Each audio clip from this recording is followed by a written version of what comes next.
आप सबको नमस्ते। मैंने धर्म जी के लिए आज की महफिल का आयोजन था, तो मैंने सोचा कि चलिए सब लोग गीत गाएंगे, तो मैं भी कुछ गीत सुनाऊं उनके धर्म जी का। तो मैंने कुछ देखा भी कौन सा गीत सुनाया जाए, उसके लिए थोड़ा अभ्यास भी शुरू किया आप लोगों को सुनाने के लिए। लेकिन बाद में महफिल की गरिमा को देखते हुए और आप सबका ध्यान आया मुझे, तो मैंने सोचा कि ऐसा करते हैं कि काव्य को सुर देने का जो है मेरा विचार, उसको थोड़ा स्थगित किया जाए।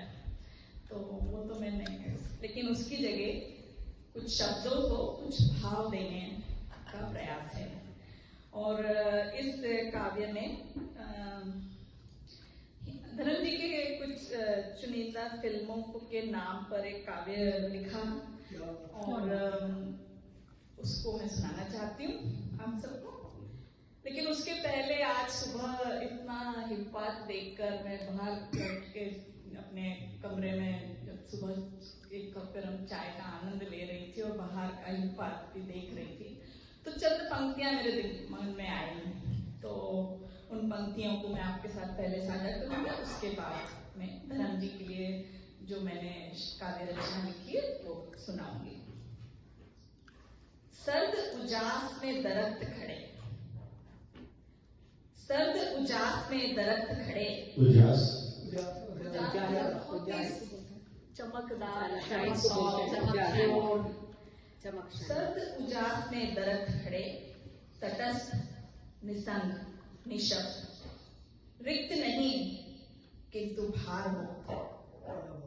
उनकी बाजुओं पर ठहरी बर्फ, उनकी बाजुओं पर ठहरी बर्फ क्षण भर को न मेरी न उनकी, बस एक मौन संगत लिए हुए। फिर आया हवा का झोंका, फिर आया हवा का झोंका, और झड़े श्वेत कण, धूप में झिलमिल हो उठे ये मोती। छूटना ही था उनका गुण, छूटना ही था उनका गुण। छोटी सी है, इतना अच्छा किया। मैं तो बाहर मेरे लिए तो पोएट्री भी होगी और दृश्य भी है, दर्शन भी हो गया, पूरा दृश्य बना सुंदर, बहुत सुंदर। अब ये कविता मैंने एक फिल्मों के नामों को इस काव्य में पिरोने की कोशिश की है।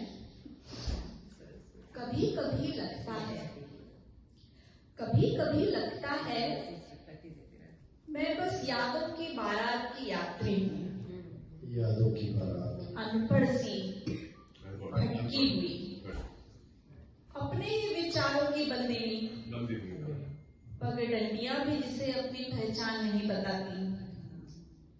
कभी मन यमला पगला दीवाना हो उठता है, क्या सही जगह जोड़ा।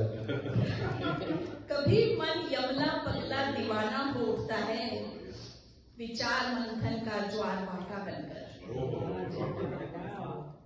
कभी लगता है मैं फूल हूं जिसे कोई छू ले तो खिल उठूं, और पत्थर भी जो सदियों से धूप छांव की कथा समेटे चुपचाप पड़ी है, स्थिरता में समेटे हुए चल स्मृति जिसे अनवरत तराश रही समय की गति। मेरे भीतर बहती दो धाराएं, मेरे भीतर बहती दो धाराएं, सीता और गीता। एक त्याग की शांत नदी तो दूजी जीवन रस का निर्भीक पीता। दोनों ही सत्य, दोनों ही सत्य, दोनों ही प्रतिध्वनियां मेरी।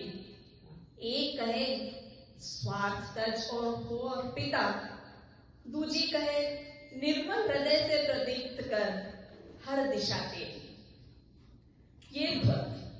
ये द्वंद्व कभी कभी सुलगा दे मेरे मन में एक शोला, फुसफुसाए कौन है तू, छोड़ दे ये ढूंगी चोला। किसी नीरव पल में, किसी नीरव पल में फिर कोई सत्य काम सुधा सा आता और चुपके चुपके भीतर का देवालय जगमगाता। मैं विस्मित देख अंतःपुर की पूर्णिमा सा आलोकित पथ। इस अलौकिक उजास से कैसे करूं चपल इस मन को अभ्यस्त। जब जीवन यात्रा सुगम करने प्रतीक्षारत है अनुभव धर्मवीर रथ। किंतु देखो क्षण भंगुर जीवन की हकीकत। किंतु देखो क्षण भंगुर जीवन की हकीकत। चांद और सूरज के बीच जुगनू सी क्षणिक चमक की परत। मैं तो बस हूं निर्बोध भटकी अनामा ड्रीम गर्ल सी। मेरी राह भी मानो 19, 20, 21 के फेर सी। और ये जीवन अरूप प्रकाश की एक तरंग, निर्वाज निष्प्रह नीरव सा कोई सत्संग। कभी कभी लगता है मैं बस यादों की बारात की यात्री हूं। राह में जो पारसमणि मिला था मुझे वो मेरे लिए नहीं था, बांटने के लिए था। और जो बांट दिया वही सच में मेरा था। और जो बांट दिया वही सच में मेरा था। धन्यवाद।